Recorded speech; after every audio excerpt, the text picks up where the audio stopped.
Want to travel more but hate to fly? Do the cost of those plane tickets always stop you saying yes to your next trip? Keep listening because this episode is for you. Today we dive into one of our favorite ways to travel, where the journey is just as fun as the destination, the classic road trip. Welcome to the Travel More podcast.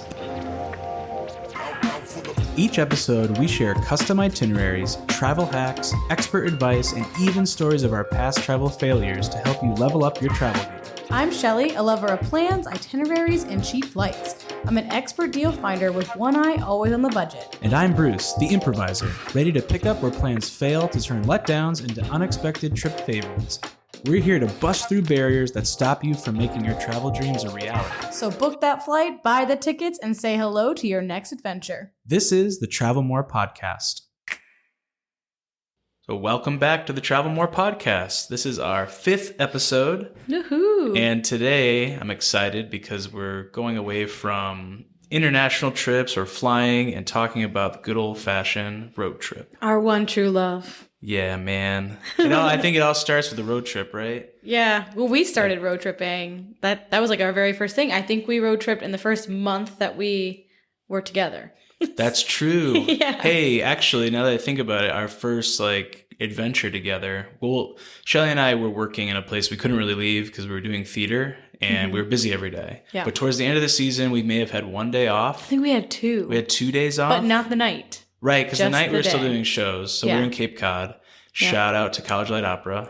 And we left to go visit, I guess, my town. Yeah, we saw my house, like where I grew up. Yep. Which was only a couple hours away. Yep. But that was a midnight road trip too. It was a midnight. That was one of our first. We started off strong. Yeah, we did. With crazy road trips. And since then, we've only done crazier and crazier and crazier bigger road trips. But, the cool thing about road trips, and why would you want to do them when we're thinking about, I guess, just traveling more, getting more travel into your life, they're probably the easiest, can be the most cost-effective ways to go places. Yeah, and honestly, they're really easy kind of like entry-level travel because they don't require as much pre-planning. Right. Well, I guess it depends on what type of road trip. The one we're going to talk about today requires an immense amount of pre-planning. But in general, they don't have to. They're not and they don't have to. I mean, if you're truly a spontaneous improviser and you want to just go for it, you could leave a lot up to the moment. But again, it depends on how long you're going and where you're going. But they're just a good entry because you can kind of just say, we're going to go to this place this weekend, and you can go. You don't have to worry about plane tickets. You don't have to worry about who's getting you at the airport or how you're getting away from the airport or your luggage or your carry-ons or, all these other minutia type things in travel. I would say one of the things about getting flights that are cheaper, which we've talked about in other episodes, it can still be challenging if you're not someone who's thinking and planning really far ahead. If you're not exactly sure and you're getting into it, planning for a road trip, you have more flexibility. Yeah. With what you do, where you go. And even with gas prices fluctuating over the last few years, it's still going to be more economical, especially if you're going with friends. I would just say, if you're not going by yourself, because you can split everything. And then if you have kids and you're not really sure about flying with them, I think road trips can really be the way to go. Oh, absolutely. We've road tripped, of course, New England, where we currently live. We've road tripped Canada. We've gone Connecticut to Orlando, Vermont to Memphis. And then today we're going to talk mostly about our Connecticut to Washington State and back trip. That was the classic American road trip. Yes, the all-American. Out west, right? Route 66 and all. Yes, exactly. So, we've done quite a few. And, honestly, some of the earlier trips that we took when we didn't have as much money, so flying was definitely out of the question. Maybe, we did not fly that much. Even with finding cheaper cost tickets, it still was a lot. Yeah. But, if we had any event to go to, I think we always tried to tie in the idea of the road trip to getting to the destination, which is a big part of it, right? So if you spend, 8, 12 hours flying to destinations, you're missing that because you have to fly. Yeah, and we originally chose road trips because we have a good amount of time off through the year, but I think with the kind of the advent of virtual work, and people being able to work from home, I think the road trips are starting to be more and more attractive and starting to kind of make a comeback, so to speak.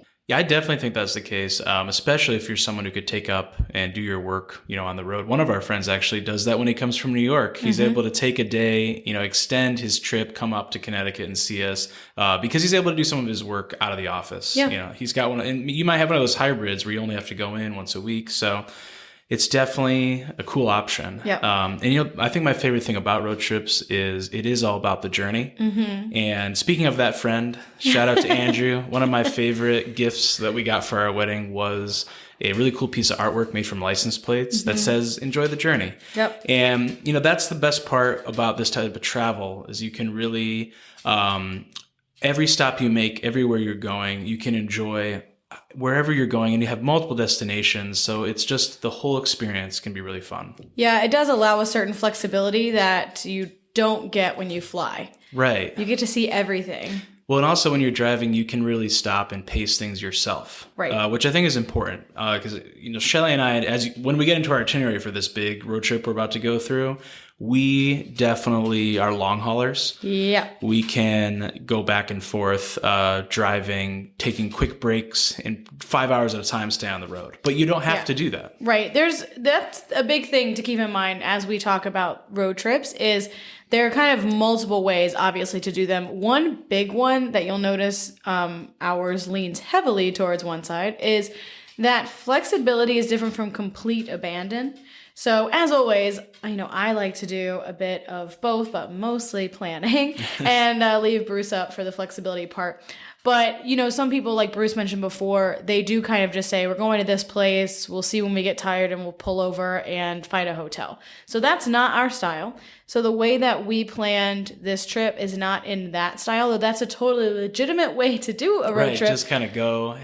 You can have one destination in mind and go where your heart takes you each day to get there. Right. It's just not how we did it. So, keep it in mind as we go through. So why don't we get into it? Yeah. So the next part about this, we're going to break down one of our biggest road trips we've taken, which took 5 weeks. Yep. And it was our trip out west. Mm-hmm. So for this trip, we started obviously in Connecticut where we live, and we did a straight, super long haul all the way to Chicago, where Bruce's family lives. So we went to go stay with them. Honestly, we wanted to focus on the West as much as possible. So we kind of skipped a lot of anything east of the Mississippi. Yeah, pretty much. Yeah, anything east of the Mississippi. Because we've done a lot of traveling there. And north to south on this side of the country. Yeah. I'm from Memphis, so we've gone back and forth a lot. So we kind of just skipped that. Right. So we got to right outside of Chicago where my brother lives. Yep. And that was our first base camp. Yeah. And that's about 15 hours, I think, from Connecticut. So really our first destination on this itinerary was the Badlands. Yes. Oh my gosh. So I put the Badlands on there partly because I had a friend who went who said it was cool, but I didn't really look much into it. And then I knew that it was a way to get further west, which was the point. Right. So I put it on there, but I could not have been prepared for how awesome the Badlands side note, was. Not only first of all, if you want to see pictures and read about this more, definitely go to our website where you can see some really cool pictures of all these destinations, but the Badlands in particular. But also, our first version of this itinerary was before COVID, and we had a lot more like cities in mind. Mm-hmm. But then we realized we wanted to still do it. So we turned it really into like national parks and a lot more places where there weren't a lot of people. So Badlands was perfect for that. It was literally amazing. We felt like we had the whole park to ourselves. Yeah, there were not many people there. It's a big park. It is. It is a big park. It's not as big as some. No, but it's not as frequented as some either. Yeah. So it's not nearly as big as Yellowstone, for example. But it's also Yellowstone's the most popular, park in the country. So it's not like that either. So some highlights for this: we were there for 3 days. We camped. So we took our car, Nissan Rogue, so midsize SUV with a nice car camping setup. Yes, we're not hucking it. Really. Right. So we had a cooler. We would go get food. We had a pop-up type tent that was really more like a canopy that had walls. So it was really comfortable. We had a really cool coffee situation. We have a what is it called? A mocha pot. Oh, the mocha pot. It's like a stovetop espresso kind of classic. And we had a little jet boil that was easy to pack up. That could be. You could use it for backpacking, but we used it for this. Yeah, if I would do this again, I might get one of those like Coleman stoves. We could have a little bit more of a cooking setup, but we didn't always cook at our camp. Camping was really just our place to sleep. Yeah. It was really easy. It kept things cheap. Yeah, so the Badlands, we went hiking a lot. We almost had a serious fail with not needing enough water. Not having enough water on a 10-mile hike. It was also our longest hike to date at that point. At that point, yeah, it was 10 or 12. I think it was 10. But it's a desert. And honestly, I've never been any place with a humidity that was under 50% regularly. It was a little crazy. So, I never realized how much you don't realize just how much water you lose. Because it's so dry. You don't feel the heat. Yeah, it was interesting to say the least. But we did survive. And while we were there, we kept seeing these signs for wall drug with no context. Like it would be like, go see wall drug. It's 40 minutes down the road or whatever. But it didn't actually tell you what it was. And we didn't have great service here. So at one point we just decided we have to go see what this is. We've been seeing these signs for 100 miles, which is another cool thing about the road trip, especially out west when everything's roadside attraction. Which I totally thought was I don't know, not real. I don't know what we thought. I don't know what I thought. I was But I'm concerned. so glad we went to Wall it's so cool. Which was a true Western outpost. Oh, yeah. It was really cool. It was nice to get some food. It's fun. You got to go there if you're going to go to the Badlands. Yeah. I mean, there's really no other place to go. No, there's not. I mean, the Badlands itself, but if you wanted to get out and sit down at a restaurant or go get some souvenirs it was a really cool spot. So that was our first stop. Yep. And then our next stop was going to be in Montana, where ultimately we were trying to get to Glacier National Park. But between then, we didn't have any, certain stops. So when we were out at the Badlands, I had found, we knew we wanted to stop through Mount Rushmore and just see it. Yeah. But then even more important and more impressive, in my opinion, was the Crazy Horse Monument. Agree. That's still being built there, which I won't go into the history right now, but I'll tell you, man, if there's one place to go see when you're in this area, is go see Crazy Horse Monument. It's very cool. It's got a very cool museum as well. So you learn all the history. Really important heritage and history of native tribes there, and also the family who's in charge of building this structure. Some really cool history about that story as well. Yeah. So that was one of the fun things. Mount Rushmore was cool. Definitely it was Mount Rushmore. What? It was Mount Rushmore. Whatever you see in the pictures, it is that still. And then we kind of just saw Devil's Tower in the distance, and we were both like, "What is that?" And then we realized it's from that movie. Close Encounters. Yes, isn't that it? Close Encounters of the Third Kind. Yeah, and so we're like, we should go see it because we have enough time on the way because we had a hotel in Helena, Montana, not quite Glacier, but Helena, Montana, and we knew we could make it, so we stopped at Devil's Tower, which was also a super cool stop. It had a cool little hike. We did about half of it, I think, but we had to cut it short because we did want to make it before the sunset to Helena. It was still quite a haul. It was cool because we did go to the museum at Crazy Horse, and then we learned about just migrations of the native people there. And this rock, this giant formation, the Devil's Tower, is really cool. But it was kind of like a meeting ground at certain points a year. So a really great place to stop. Yeah. So we get to Helena, Montana, and this is truly just we need somewhere to stay. And we were glad we did this. Where we were going to camp was only another 2 hours away. So you'd think you would just keep driving. But actually, it was nice. It was already a 9-hour trek from the Badlands to Helena. And it was boring, a lot of that. It was really boring, except for the beginning where we saw all those monuments. Right. And then it was really boring. Literally we went to go find something to eat. I'm just remembering the story now. And we looked up fast food and there was nothing. It was 200 miles or... I think it was 50 miles that it searched in each direction. And there was literally nothing. So we pulled over the side of the road and ate the bologna out of our... Oh, yeah. I forgot we always have bologna sandwiches. Pro tip, get bologna sandwiches. Or just always have something. When you're road tripping, man, you always want to make sure you've got water. Number one. Yeah. And number two, snacks. Isn't that what you look forward to the most of a road trip, though, is going and getting your road trip snacks? Yes. And we had a serious haul.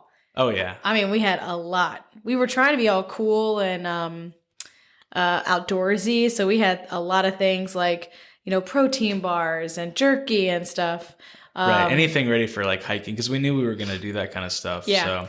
But anyway, yeah, sometimes you'd think, why wouldn't we just drive the extra 12 hours? But we were camping, 2 hours. 2 hours. Yeah, sorry, 2 hours. 12 hours would be easy. All to know. together, it would have been 12. Right. Yeah. Why wouldn't we have done it all at once? Well, this was also stringing together, what was our accommodations? If you're road tripping and camping, it was nice to break up camping once in a while with a stop at like a hotel. Yeah, and during COVID, we had to plan our showers. Right. Like they didn't have shower facilities open at campgrounds anywhere, I don't think. No, and I don't. So we had to keep putting. Well, not anywhere, but it was the federal parks. I don't think anywhere has showers. Maybe. We'll have to fact check this one. At the time, these are things that consider your road trip. Wait a sec. So there are shower facilities at these places. They were just closed. One in particular I remember was Yellowstone because I had planned that, I had planned that as a shower location, and it wasn't, and it put us on a very long streak of not showering. Okay, I remember that. Yeah, so just some things, there are some things that are nice to know ahead of time when you plan, and there are some things that are more fun to improv. But yeah, so we get to Helena. And it was a really cool city. We both were surprised at how awesome that city was. And we kind of said, we want to come back, one, for Glacier National Park, because it was also closed mostly because of COVID. At that time, there was really no COVID cases out west. No, there had been in Washington, but not in Montana. The mountain area. Yeah. Not West Coast. Yeah. But, so there were still things open. It was really curious kind of watching the pandemic develop, but then being out there where the population is so less dense. So it hadn't really affected them greatly yet. Yeah, it was kind of a weird juxtaposition from where we come from on the northeast coast, which everything was shut down. Right. So it was interesting. But anyways, we stayed in Helena and vowed to be back because it was such a cool city. And then we went the next day. Well, actually, remember we stopped at that grocery store and got some more provisions. Yep. And then we went up to Holland Lake, which, I feel like we're going to say this a million times, but maybe is the most amazing place I've ever been. So one of the best parts about this trip, because some of the bigger name places were closed down, it forced us to look at other options. And, camping at Glacier would have been awesome. Yeah. But if you look a little deeper and check out state campgrounds, which, if I remember correctly, was Reserve America. Which I think is also for the national parks. Yes, but you can look up state campgrounds. Yeah, you can. And I really recommend, if you like camping, looking up state campgrounds or even private campgrounds in different states, because we were able to find what was, I almost don't want to tell people. I know. I'm seriously, it was literally like a private Glacier National Park. Yes, it was awesome. Like a tiny sliver of it by yourself. And there are a number of campgrounds and lakes around that area. So this is 2 hours out of Glacier. But it was beautiful. Really, it was as close to probably being in Alaska. Yeah, I remember we were thinking about that. Yeah. While we were there even. Really we were like, mountains, wow. Awesome hikes. Beautiful. And it was cold too, I remember. It was kind of cold this whole trip. Well, yeah, we were in the mountains, so. Yeah, and just so you know, the trip took place from about early June to early July, mid-July maybe. Right. So, it wasn't August, I guess, but it was a little chilly, I remember. So we spent some time there, and we drove up to Glacier, which was awesome. Saw the famous lake there, what's the name of the lake? I'm trying to remember. Holland Lake. No, not Holland Lake. That's where we stayed. What's the lake at Glacier, the big one with the rocks that are colorful, that everybody over filters? They pull the contrast or all the colors way up. Yes. Oh, what is that called? Oh man, it's gonna come to me.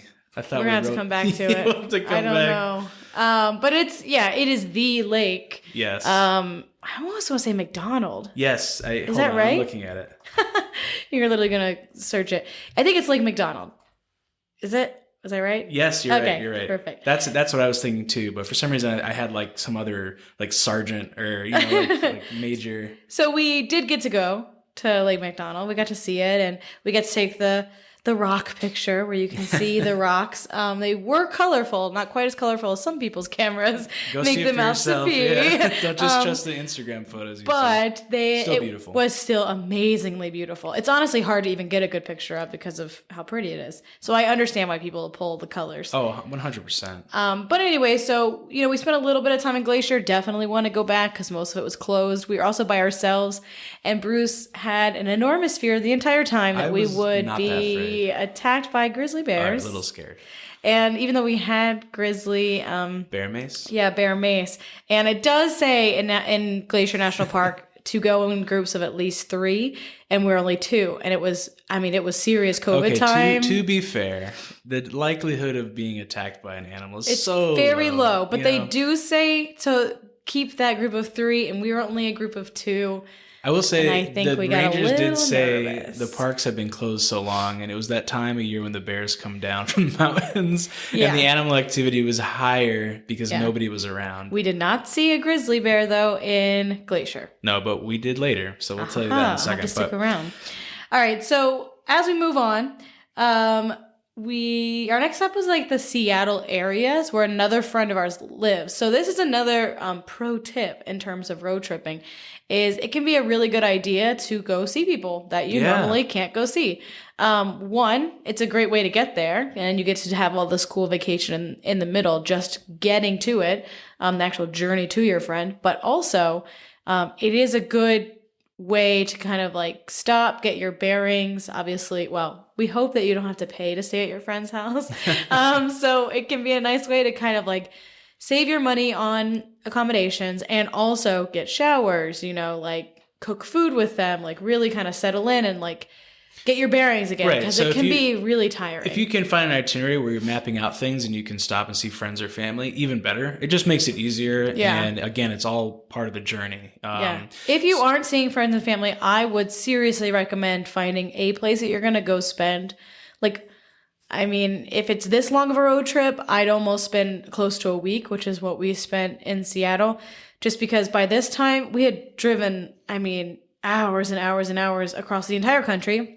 We'd stayed in a lot of campsites, and we were tired. And this is only kind of in the beginning of our journey still, not even the halfway mark. So we kind of needed that time to come back and, get our bearings, like I keep saying. Right. So, that was kind of our first stretch all the way west, from the very East Coast to West Coast. And we stayed about north of Seattle, near Anacortes and Bow, Washington. Shout out to Merlin. Thank you so much. There's a lot of shout outs in this episode. Yeah, man, you got to. So we enjoyed time there. We got to see killer whales. Yeah, whale watching. Yeah, we got to do some really cool stuff there and explore the area before we went south. Yep. So our next stop, we had a lot of options here too, which is really fun to think of all the places you could go. But you really, you got to just pick some. And even after, we hadn't planned this out completely. So with the help of our friend who we were staying with, we decided on some areas down on the Oregon coast.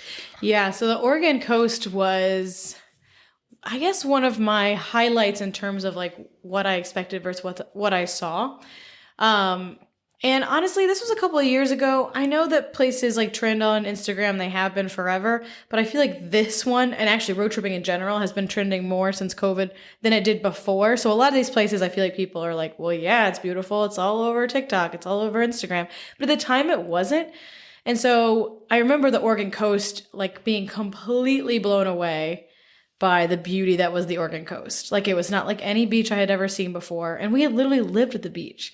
We went to Key West for Christmas the year before. So but it's so different. It's so different. Yeah, it was beautiful. And now having also gone to like LA and seeing the southern and northern Pacific coast, man, it is awesome. Those are also different from each other. That would be its own road trip, is doing that. I think it's the Pacific Highway, right? Yeah, that it road is. That brings you up and down, which is very popular. And we meant to do that, but had to cancel it because of COVID. Right, so we were going to end up doing even more, but really California was not open at this time. No. So we decided to stick where it made sense and was responsible, being away from people. But some quick highlights of Oregon coast. We stayed at Tilcomb Beach Campground, which was amazing. It's beachfront. It's beautiful. It wasn't expensive. We got to see some really cool features like Cape Perpetua, Thor's Well. Remember Thor's Well? Yeah, it was actually awesome. A little scary. It was a little scary. I do remember it. So a bunch of different, beach inlets that you can go out and just hike and see. We went to Newport. We went to Rogue Brewery. That was really cool. That was cool. So that was kind of our end of being on the west. And then we started going back east. Right, and we did stop through Portland. But again, it was very quick because still COVID shut down. Portland, I don't even know if we can say we've been to Portland. No, I wouldn't say. We've literally been in there. But everything was closed. Yeah. We were able to get takeout at a place, and that was about it. Right. So then we started our journey back east, and our main goal was really to get to Yellowstone next, but we needed to break it up a little bit. So, and it was my birthday. And it was your birthday. So we, looking at the map, kind of thinking, all right, and again, this is where you'd think on your road trip, how many hours do you want to drive before you get somewhere? Yeah. Shelly and I are really comfortable doing 9 to 12 hour drives and stints. So that put us back in Idaho in the Sawtooth Mountains. Yeah. Which, really cool place. Really Never really realized the beauty of these mountain states, but man. It's a common theme. Yeah, Idaho, so gorgeous, and if you're a skier, we got to stop through some of these major famous ski areas, like this was Sun Valley, I believe, but we stayed probably an hour away from that, where there's a ton of hot springs and even like an old ghost town, kind of like mining, gold mine town. Idaho City, I believe, is the name of that. Idaho City, very cool little spot. Very cool. Some really fun things to see.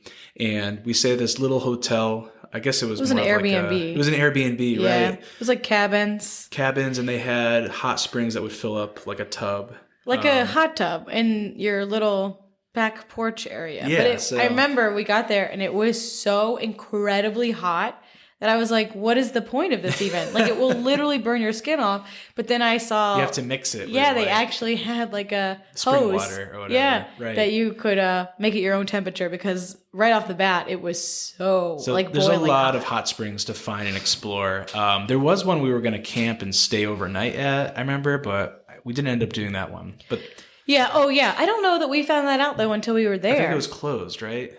I don't know. I think that we got there and we're like, oh, you can stay here. I don't know that we knew that because also we're trying to improv thing, right. And we're trying to plan our showers here, right? And this place that we stayed was an Airbnb obviously has its own showers. So long story short, Idaho, really awesome, big mountains. Idaho honestly is a place that I would want to just drive through.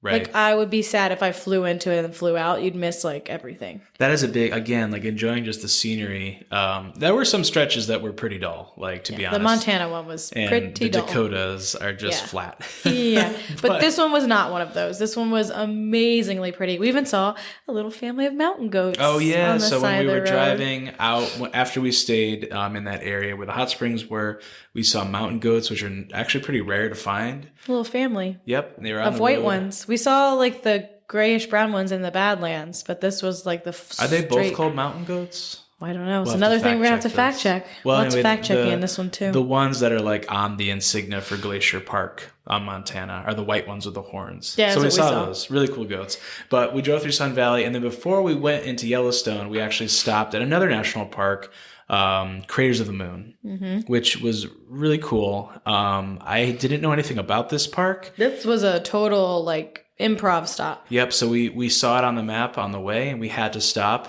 and it's just like volcanic area of Idaho. And it was actually where the first moon landing crew trained, because the terrain was what they thought would be similar to like the moon. And it really is. It looks like it. It's really cool. It is really cool. Well kept, another great like national park.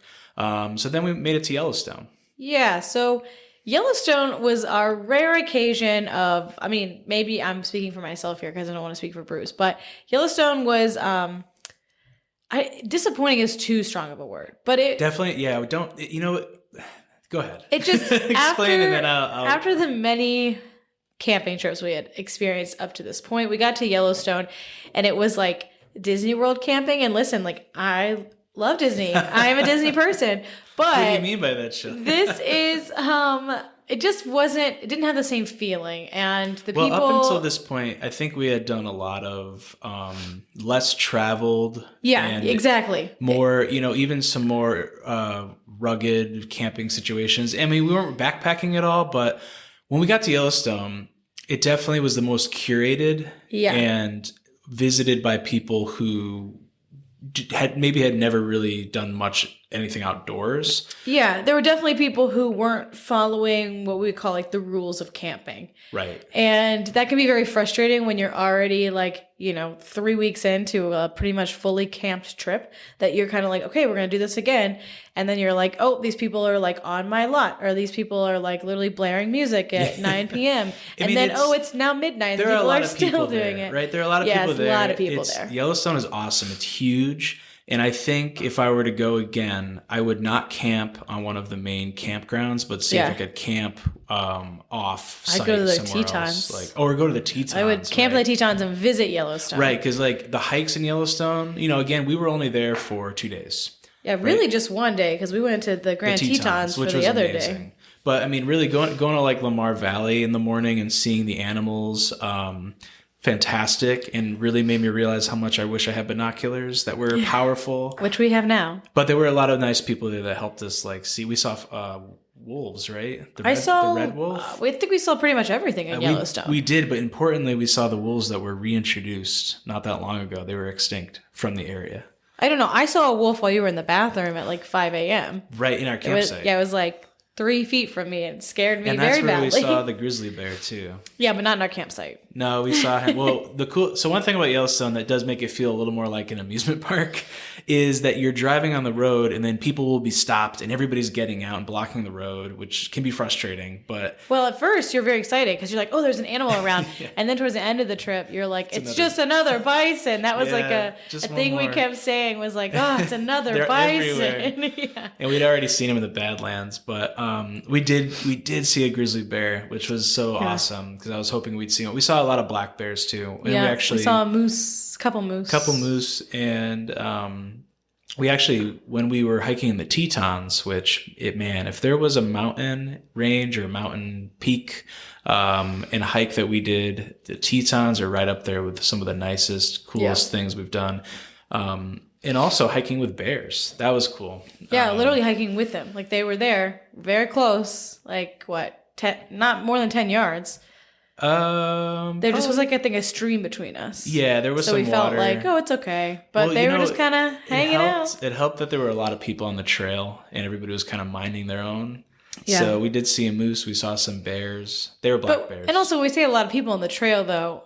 A lot of people in the Tetons is not a lot of people in Yellowstone. That's true. Because a lot of people in Yellowstone is literally like you're at a theme park or some sort of museum. It's definitely you're kind of shoulder to shoulder with people in quite a few instances.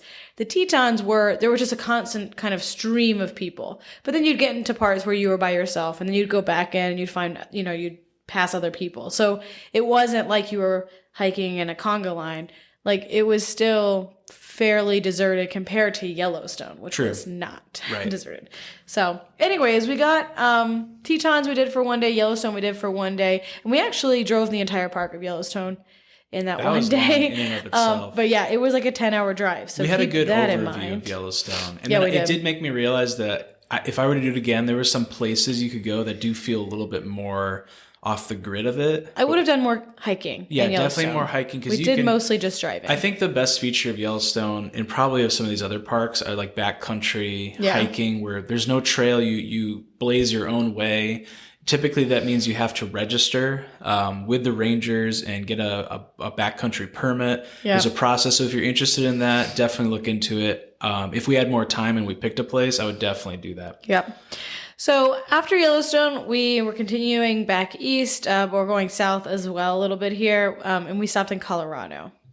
So we stayed in Dillon, Colorado, which we honestly picked because of the distance it was from the Tetons in Yellowstone. Right, because we wanted to make sure we're covering ground as we're making our way back. And we knew we wanted to stop in Colorado, but we picked Dillon in particular because of where it was. There was also a campsite. There was a campsite. That was open at the time. And it was open, and it was on our route, so it hit the mark. So this was like the 10th time we had rebooked all of this, so Dillon it was. And Dillon, honestly, I don't think I realized just how centric it was to all the major ski resorts, like Vail and Breckenridge. And Boulder was probably only, I think, 45 minutes away. So we kind of came out of the wilderness where we've been staying and got back into what felt like just being in a city of sorts. Still in the beautiful mountains, but it was kind of nice because we were getting a bit tired, I'd say, of not showering and camping. And even with our long respite in Washington State,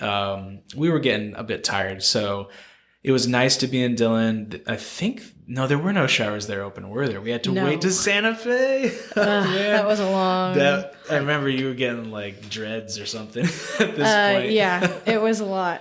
But it was fun. We spent some time in Breckenridge, really fun. And I remember Shelly got an awesome deal on some off-season ski gear. That was amazing. They were like, this is all of our ski gear from this season that didn't sell. And they're like, which nothing sold because all the ski resorts closed down halfway through the season. So they had all this gear when then usually they'd only have like a couple sizes. It was like 75% off. It was crazy. You could never see I would have never bought this stuff for full price because I just couldn't have. It's amazing stuff. I just couldn't have afforded it. So it was great. Colorado was just as amazing as we thought it would be. And of course, we'll be back there at some point as well. And then to New Mexico. And on the way to New Mexico, we stopped at another national park, which was really fun. Another improv. Yes. Oh, yeah, because we didn't have this one either. No, we just saw it and we're like, well, that seems cool. This one is the Sand Dune National Park. Is it Great Sand Dune? I think it's the Great Sand Dunes National Park. Great Sand Dune. And honestly, man, if you had showed me a picture of this and said this is the United States of America, I would never have believed you. Yeah. It looks like endless desert. Yeah, you'd think it's somewhere like, I don't know. In the Middle East or something. Yeah, or the Sahara or something like that. Really awesome place. In Colorado, this mountainous area, I guess if you're into geography or like weather, it is cool because depending on where you are in Colorado, you've got desert, you've got like this mountain alpine zone, you've got, different areas. So the effect of these sand dunes is just caused by some of these patterns where all of this sand is built up and creates this natural area. One of the coolest things that you can do here is like sledding down the dune. Yeah, or snowboarding. Or snowboarding down the dune. Well, it's sandboarding, I guess. But it's the same idea. We were way too tired to attempt this. We just hiked out there and that was hard enough, just walking in the sand. We did we hike to the top? No. No. We looked at it and said, no way. Honestly, at this point, we were, we're even like pretty like go travelers and we were hitting a wall. Yeah, this kicked for our sure. Butts. But because when we got to New Mexico after the sand dunes, we like hit our Airbnb and we're like done. Yeah, we were definitely done. And we had another cool Airbnb in Santa Fe, which awesome architecture there. Like that's another one. Is that adobo style? Yeah, I think, they're like made of clay, like clay, terracotta type. Right. Yeah. So the thing about Santa Fe is it was a recipe for rest, I guess, in our way here, because one, we were extremely tired, and two, it was pretty shut down. There were still, we like sat outside at a restaurant or two, we sat at a rooftop bar for drinks at the end of the night, but it was pretty shut down. Like the stores were pretty much closed. It wasn't a bustling city as you may find it today. So because of that, and because we were so tired and the humidity was 7%, it felt like our eyeballs are drying up. I felt like my eyes were made of paper. Yeah, we could not drink enough water. We pretty much just rested on the Santa Fe day. We watched the entire season of Space Force. Oh yeah, it came out. That's right. Yeah, so it was kind of a perfect storm because everything was closed and we were tired, and that's what it was. It was nice. We did get to walk. Santa Fe is really known for its artists. Yeah, it's actually the second art capital of the country, I believe, after New York City. which is pretty impressive, seeing that so it's not that big a city. We did get to see some galleries and some cool stuff, and I had a margarita that definitely hit me harder than any drink because of altitude and humidity. So, it's like the best margarita I've ever had in my life. It was also excellent. And the food was good. It was unbelievably good. Santa Fe, I would definitely want to go back and kind of see more of the Southwest. Yeah. But yeah, we definitely were at the point where we were ready to be winding down. Yeah, we were getting a little tired. So I guess this brings us to one of the most fun stories of the end of our road trip. I guess you can call it fun. All right, yeah. So we were going to, I guess our end was really going to be Memphis, Tennessee, where Shelly's from, because we were going to spend some time there and kind of recoup before we finally went back to Connecticut. Another good excuse to see my family. Right. So that was kind of our end game. But before we got there, we were going to pick up Shelly's brother, who had we weren't supposed to pick him up. We weren't supposed to. That's right. It was you clearly don't remember the details, the finer details. So we had to skip Austin as a last minute. We were going to stay at Austin literally 3 days before, and then everything was... COVID was ever changing. It shut down. And we just didn't think it was worth it, so we canceled our Airbnb in Austin and just went straight through Oklahoma City because it was a closer shot towards Memphis. And we had something by the airport, a day's in or something. And my brother called and was getting out of basic training. And he had been, he was flying from Texas, I believe. Or actually, maybe, I don't know where he was flying from. But the point is that his flight got grounded in Texas because of a storm.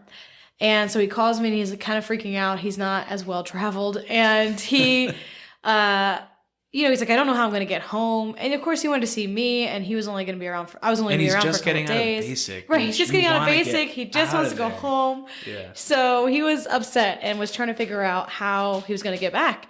And I said, well, actually, as luck has it, we're in Oklahoma right now, and we're going to Memphis tomorrow. So if you want to, we can try to figure out how to meet up. And so... that's what we did. He got a rental car and met us in northern Texas, and we drove to Texas from Oklahoma, picked him up, and drove back to our hotel in Oklahoma because we'd already checked in. We'd barely gotten in the door in Oklahoma when he called, so we didn't get home until We didn't get to the hotel until 3 a.m. or something. That's right. Yeah, it was super late. It was super late, and then we got him. And he had a mat because he was just at basic training. So, we had a mat, but he was like, it's okay, I was just at basic. So he slept on the floor because we only had one. We didn't even have a couch. It was the most basic hotel room.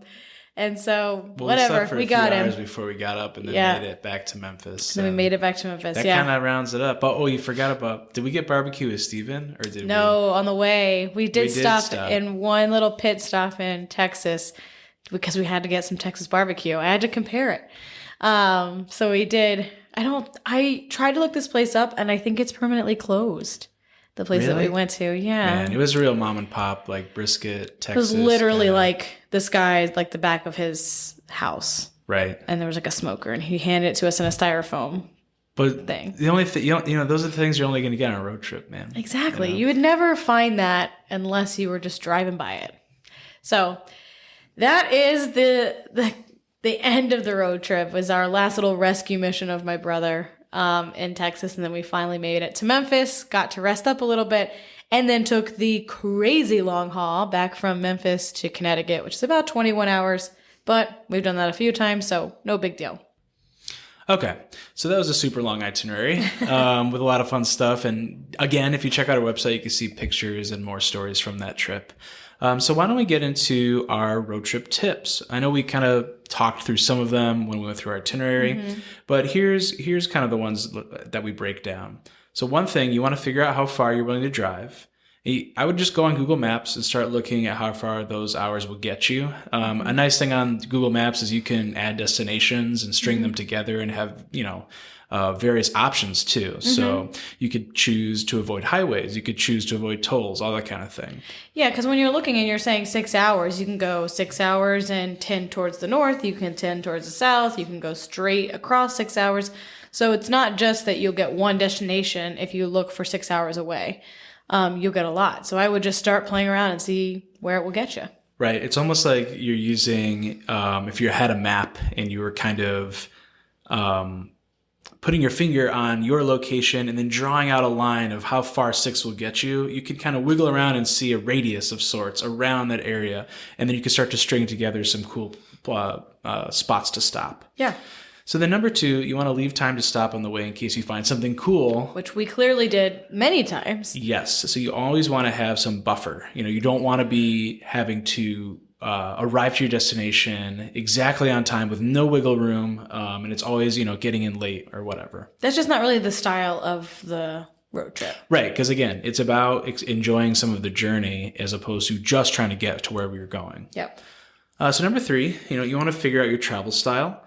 Do you want to go totally flexible, or do you want to do something closer to what we did, which was having more of an anchor in each of your locations? So we definitely had a hotel booked for every night, or we knew where we were sleeping. Yeah. And for us... For me, that was a must. And yeah, as much as I really like to improvise, when it was a big trip like this, discovering where we might sleep, especially during COVID, would have been really stressful, I think. Really stressful. And even if it's not COVID, going in some of the, higher volume summer months, places sell out. And it's just, you can't count on it. And I just don't want to be looking around at midnight for somewhere to stay. And there is something to it though. Kind of just driving until you decide you want to be somewhere and stop for the night. For sure. It's just another way. So you got to figure out your style. And the next thing is you want to figure out a home base and hop around from there. So it'll really save you some sanity by having to pack and repack all the time, which is, most of the road trip you're doing. Yeah. So like when we stayed at Yellowstone and then we were able to go to the Tetons for the day, we stayed at Oregon and then we drove the Oregon coast. So it's like we didn't just stay in that place or pack up and go. We kind of used that as our home base to explore a little. Right. And then you really want to know your limits. It does take a toll, obviously, driving, and you want to think, how often are you switching off? If you're going to be one of the only people who's driving, you got to remember and realize just how many hours staring at the road is going to take out of you. Yeah, this is when we mentioned it before, like we used our friends as kind of our points of rest. But if you're not going to have somebody you're going to go stay with, you really should consider, if on one of these longer road trips, spending a good amount of time, not 2 days, but like 3, 4, 5, 6 days in one destination, kind of halfway through to regain your bearings. Definitely. And then, the last thing I think you want to consider is packing. Yeah. If you're camping or not, it's a big consideration. Things that are good to have on the road, especially if you're just anytime actually, like jumper cables and extra batteries and flares. Flashlights. Yeah. Like, if it's gonna be any kind of cold at all, like emergency blanket, blanket type thing, a candle in your car. You just never know. And if you're going to drive this much, there's so many things that can go wrong. You don't need to be a doomsday prepper, but like you want to be prepared with some of these things just in case. Right, and you also don't forget about your car. One thing we did this was such a long road trip that I did get the oil changed, and I got some things checked out, made sure my tires were good. We bought new windshield wipers. Just like little things, little maintenance things, making sure your car's ready before you go. Because you just don't want to get in a situation where you are dead on the side of the road. Right. And you've got to come, especially if you're in some of these remote places where there's really long stretches of road. With nobody. Exactly. So what's next? We'll continue to road trip here in the U.S., I'm sure. But I think what's really exciting, and this has really taken off, I know in like the social media world, but I've been thinking about this for some time. And I hope that someday soon, we're going to jump into the camper van world, not the move into a camper van and live in it world, but rent one in my 3 top places, Scotland, Iceland, or New Zealand. Yeah, dude. That, and this is one way we're thinking about road trips is, yes, that you get used to maybe just traveling more, right? Mm-hmm. So it's more cost effective. You could do weekend trips. And again, you can go to our website and check out some of our smaller trips that we've done. You can look at the bigger road trip, but then even thinking on some of these more international style trips, when you get to this destination, using a road trip to explore is a whole nother way to do that. Yeah, and the camper van does add a layer of ease to like traditional road tripping, because then you can stay there. You're not having to find hotels. And in that case, I would go the more flexible route where I just drive until I'm tired and find somewhere to stay. Your hotel's with you. Yeah. So I really think that is the ultimate. There's actually a blog I follow, not sponsored. They don't even know I exist. But I will drop their link down at the bottom because they are masters at this camper van life. They even have a very young baby that they've been doing it with. So props to them. I'll put if you're interested in the camper van stuff, I will put that link down in the show notes because they're a really cool resource. Well, man, that was a doozy of an episode. Yeah. What is it? It's like 3 days from now since we started. Well, I got to say I joined the journey. Wow.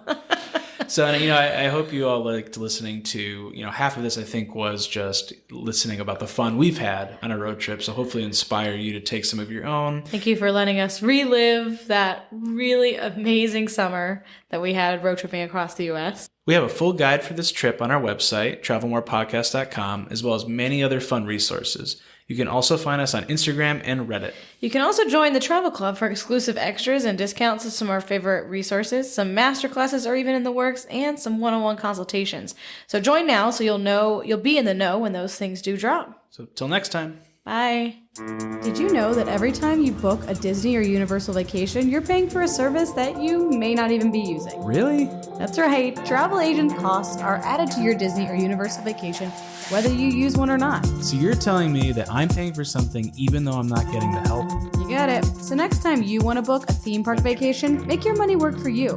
By booking with Magic Pass Travel, you'll get our expertise and years of experience without paying any extra and while supporting a small business. Check out our show notes to find our contact information. Can't wait to help you plan your next adventure.